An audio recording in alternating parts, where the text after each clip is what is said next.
Oke, sekarang kita masukin namanya Innovation Matrix. Nah, setelah Anda memenuhi ide-ide di Walls of Ideas, nah sekarang mari kita membuat pilihan dengan ide-ide tersebut yang paling menjanjikan. Di sini gunakanlah Innovation Matrix dan sistem peringkat untuk menyaring ide-ide tersebut. Nah, untuk membuat Innovation Matrix ini dibutuhkan waktu kurang lebih 45 menit dan dibutuhkan 3-5 orang untuk mengerjakannya. Nah, gimana kita menggunakan Innovation Matrix? Di sini tuh setelah memenuhi Walls of Ideas dengan banyak ide, sekarang saatnya tuh buat pilihan ide-ide mana yang paling menjanjikan. Nah, dalam berbagai situasi di sini anggota tim mungkin terhambat. Kenapa bisa gitu? Karena dalam situasi seperti ini, yang Anda perlukan adalah cara sederhana untuk mengkategorikan ide-ide yang sesuai dengan kriteria desain yang telah Anda definisikan.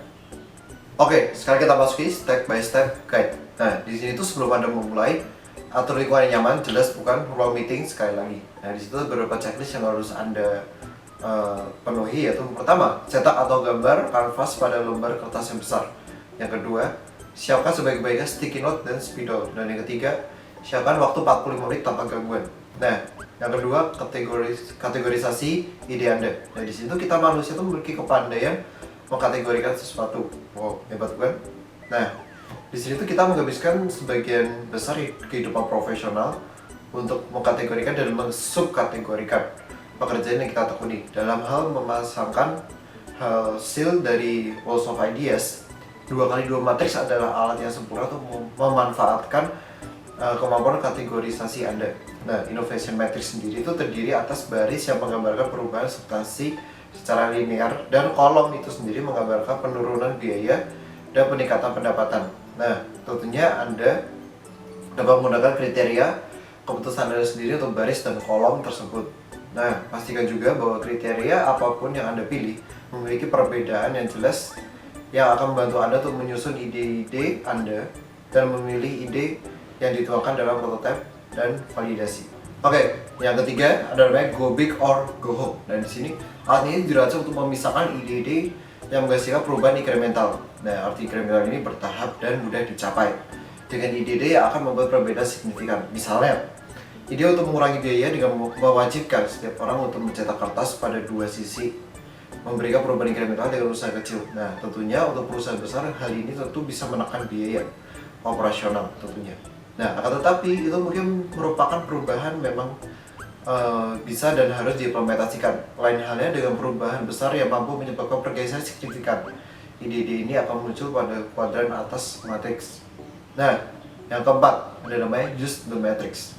Nah, untuk menggunakan Innovation Matrix, tarik ide-ide dari dinding dan diskusikan dalam tim di mana posisi yang tepat bukan untuk masing-masing ide. Diskusi yang Anda lakukan bukanlah tentang visibility atau validity dari ide tersebut, melainkan tentang potensi perubahan. Kecuali Anda telah memodifikasi masing-masing sumbu sesuai dengan kriteria Anda sendiri. Apakah ide tersebut menciptakan perubahan inkremental yang Anda dapat terapkan dengan perusahaan dengan sedikit usaha atau sumber daya. Nah, ide-ide seperti itu mungkin harus diletakkan pada bagian bawah matriks yang mungkin ide tersebut mampu menghasilkan pendapatan lebih. Mungkin ide tersebut harus diletakkan di sebelah kanan. Nah, yang kelima, think bigger. Ketika Anda melihat orang-orang terpaku pada ide-ide kecil pada bagian bawah matriks, nah, Anda harus menemukan cara lain untuk mendorong mereka berpikir secara luas melampaui batas. Misalnya dengan memberikan prototipe pemicu atau kegiatan into space. Yang keenam, ada low hanging fruit. Nah, di situ Anda mungkin dapat menemukan ide-ide yang mudah dicapai dari salah satu kuadran tersebut.